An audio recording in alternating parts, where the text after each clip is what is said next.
నమస్తే, welcome to our channel. నేను ప్రియాంకర. త్రివిక్రమ్ గారి చుట్టూ ఒక చర్చ నడుస్తుంది. ఏంటి అంటే ఆయన ఒక స్టోరీ రాసుకున్నారు, గుంటూరు కారం తర్వాత చేయాల్సిన స్టోరీ. ఇప్పుడు ఆ స్టోరీ ఎవరితో చేస్తున్నారు అంటే కొంతమంది ఏమో బన్నీతో అంటారు, ఇంకొంతమంది ఏమో ఎన్టీఆర్తో అంటారు. ఎవరికి నచ్చింది వాళ్ళు రాసుకుంటూ వస్తున్నారు. అసలు ఈ కథ ఎవరితో చేయబోతున్నారు, ఎవరి కోసం రాసుకున్న కథ, ఎందుకు త్రివిక్రమ్ గారు ఈరోజు చర్చయాంశం అయ్యారు అనేది మాట్లాడుకుందాం. మనతో మాట్లాడడానికి senior journalist and analyst Shravan Kumar గారు వీర్లపాటి, ఆయనతో మాట్లాడి మరిన్ని విషయాలు తెలుసుకుందాం. నమస్కారం సార్. నమస్తే అండి. సార్, త్రివిక్రమ్ గారు గుంటూరు కారం తర్వాత చేయాల్సిన సినిమా ఇప్పుడు ఎన్టీఆర్ గారితో చేస్తారా, బన్నీతో చేస్తారా? వస్తున్న ఈ ముగ్గురు మధ్య ట్రయాంగిల్ స్టోరీ ఏదైతే రన్ అవుతుందో దీనికి ఎప్పుడు ఫుల్ స్టాప్ పడుతుంది? ఇది ఇప్పట్లో ఫుల్ స్టాప్ పడదండి. ఎందుకంటే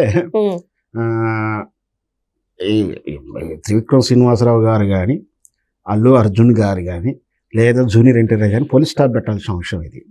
అయితే ఈ ఫ్యాన్స్ ఒక ఎగ్జైటింగ్ ఉంటుంది కాబట్టి, ఫిల్మ్ నగర్లో కొన్ని గాసిప్స్ నడుస్తూ ఉంటాయి కాబట్టి రకరకాల చర్చలు జరుగుతూ ఉన్నాయి. ఫస్ట్ మీరు అన్నట్టు గుంటూరు కారం చిత్రం తర్వాత ఏ టెక్నీషియన్ కంటిన్యూటీగా సినిమాలు చేయాలనుకుంటూ ఉంటారు. ఒక ఆర్టిస్ట్ అయినా, మ్యూజిక్ డైరెక్టర్ అయినా, ఏదో ఒకటి. అట్లాగే త్రివిక్రమ్ శ్రీనివాస్ గారు మంచి స్టోరీ రాసుకున్నారు. అది కూడా ట్రెండ్ తగ్గట్టు సెలెక్ట్ చేసుకున్నాడేమో నాకు అనిపిస్తుంది. ఎందుకంటే మ్యాథలాజికల్ అండ్ సోషల్ ఫాంటసా, ఓన్లీ మ్యాథలాజికల్ అర్థం కాలేదు, అది క్లారిటీ లేదు. బహుశా అది ఆయన స్టోరీ వచ్చినప్పుడు చెప్తారేమో. ఇప్పుడు ట్రెండ్ అదే నడుస్తుంది కదా. వారణాసి తీసుకున్నదే, మొన్నటి బాహుబలిలో అంటే ఆ విధంగా ఉన్న కల్కి తీసుకున్న, భక్త కన్నప్ప, ఇవన్నీ వరుసగా చూస్తున్నప్పుడు డైరెక్ట్ మ్యాథలాజికల్ సబ్జెక్టు లేదా దాన్ని బేస్ చేసుకుని సోషియో ఫాంటసీ కలపడం, లేదా ఒక అఖండ చూసాం. అఖండాలో ఎలా ఉంది, హైందవ ధర్మాన్ని, సనాతన ధర్మాలను కాపాడడం, మిరాయి సినిమాలు, ఇట్లాంటివన్నీ కూడా మన ఇది కాంతారా సినిమా, ఇవన్నీ కూడా ట్రెండ్ అదే నడుస్తుంది. దీంట్లో ఏముంది, దాంతోపాటు తమ యొక్క ఇటువంటి ఈ రోజుకు తగిన ట్రెండ్ తగ్గట్టు విజువల్ ఎఫెక్ట్ యాడ్ చేస్తున్నారు.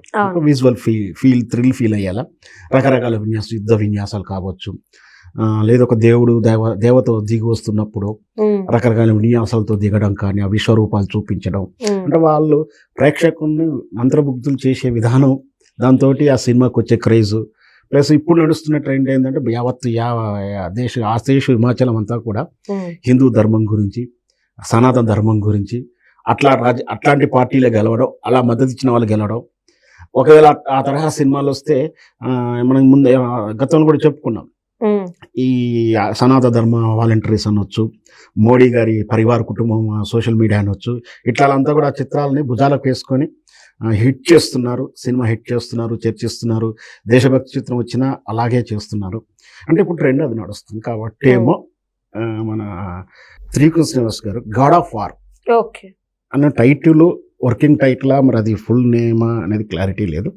దాంట్లో కార్తికేయ అంటే మనకు ఉంది కదా స్వామివారి చరిత్ర, అది దాని ప్రధాన అంశంగా తీసుకుంటూ సినిమా చేస్తున్నారు అనేది ఒక చర్చ అయితే జరిగింది.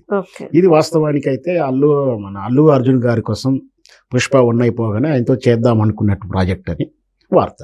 అయితే ఈలోపు అనుకోకుండా అల్లు అర్జున్ గారు పుష్ప 2 కంటిన్యూకి వెళ్ళిపోవాల్సి వచ్చింది.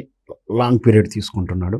ఈలోపు మరి ఎందుకు పుట్టిందో మరి నిజమా అబద్ధం తెలియదు, కానీ ఈ జూనియర్ ఎన్టీఆర్కి సినిమా చేయబోతున్నారు అని చెప్పేసి ఒక వార్త కొన్నాళ్ళు చదివాను, చాలా లాంగ్ బ్యాక్ కూడా వచ్చింది. అది మళ్ళీ తిరిగి ఇప్పుడు అల్లు అర్జున్కి వెళ్ళిపోయిందని మళ్ళీ షార్ట్ పీరియడ్లో 2 వీక్స్ కింద అది చదివాము. నిన్న మరి ఏం జరిగిందో, మన త్రివిక్రమ్ శ్రీనివాస్ గారు జూనియర్ ఎన్టీఆర్ గారిని కలిశాడు, అది ఒక వార్త. అయితే ఈ సినిమా గురించో క్లారిటీ కోసం, లేదా ఈ సినిమా కన్ఫర్మ్ కోసం అని చెప్పి జూనియర్ ఎన్టీఆర్ అభిమానులు సోషల్ మీడియాలో ఈ సినిమా జూనియర్ ఎన్టీఆర్ ఖాతాలో పడిపోయిందంటూ కూడా వాళ్ళు ఏదో రాస్తున్నారు. నిజానికైతే త్రివిక్రమ్ శ్రీనివాసరావు గారు చెప్పేంత వరకు అది ఎవరి సినిమా అనేది క్లారిటీ ఉండదు. ప్రేక్షకులు లేదా అభిమానులు సోషల్ మీడియా ఈ మధ్య బాగా యాక్టివ్గా ఉంటారు కాబట్టి రకరకాల వార్తలు అయితే వస్తుంది.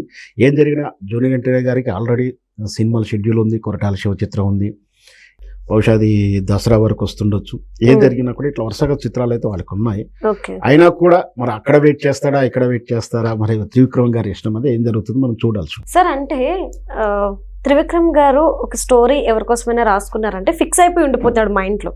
కానీ ఫస్ట్ టైం ఈ హీరో మళ్ళీ ఆ హీరో నుండి ఈ హీరో అని వెళ్ళడం ఫస్ట్ టైం త్రివిక్రమ్ గారి నుండి వింటున్నాము. ఎందుకు ఇంత కన్ఫ్యూజ్ అవుతున్నాడు ఆయన? వాస్తవానికి మనం మనల్ని లేదా త్రివిక్రమ్ కన్ఫ్యూజ్ చేస్తుంది మన ఆడియన్స్ లో ఫ్యాన్స్. ఆయన క్లారిటీ ఉన్నాడు. ఓకే నేను అదే అంటున్నాను, నేను ఇది అల్లు అర్జున్ చేస్తున్నాను క్యాన్సిల్ చేసుకుని జూనియర్ ఎన్టీఆర్కి వెళ్తున్నాను ఇంతవరకు ఏనాడు కూడా చెప్పలేదు. అవును మనకు కానీ లేదా ఎక్కడో దూరంగా చూసి అంటే నిన్న ఏదో ఆయన వాళ్ళు ఏదో అకేషన్ లో కలుసుకున్నారు, బహుశా ఇయర్ ఎండ్ కలుసుకుంటూ వాళ్ళ మధ్య స్నేహం అవుతుంది. అదే ముందు చెప్తున్నట్టు అల్లు అర్జున్, జూనియర్ ఎన్టీఆర్, రామ్ చరణ్, ప్రభాస్, అఖిల్ వీళ్ళంతా కూడా ఫ్రెండ్స్. అంటే ఈవినింగ్ షటిల్ ఆడుకోవడము, పబ్కి వెళ్ళడము, ఒక ఏదో రిక్రియేషన్కి వెళ్ళడం, వీళ్ళంతా ఫ్రెండ్లీగా ఉంటారు.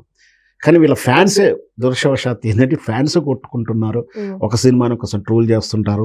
అలా హీరోని హైలైట్ చేసుకోవడం కోసం ఇంకో హీరోని బ్లేమ్ చేయడానికో రకరకాల వార్తలు క్రియేట్ చేస్తుంటారు. అట్లా వచ్చిందే కానీ ఇంతవరకు అయితే నిజంగా మీరు అన్నట్టు త్రివిక్రమ్ శ్రీనివాసరావు కథ పెన్ను పెట్టినప్పుడే ఆ క్యారెక్టర్ పేరు పెట్టేటప్పుడు కూడా హీరోని మనసులో పెట్టుకొని జనరల్గా రచయిత అనేవాడు ఫీల్ అయ్యి రాసే రచయిత అలాగే రాస్తారు.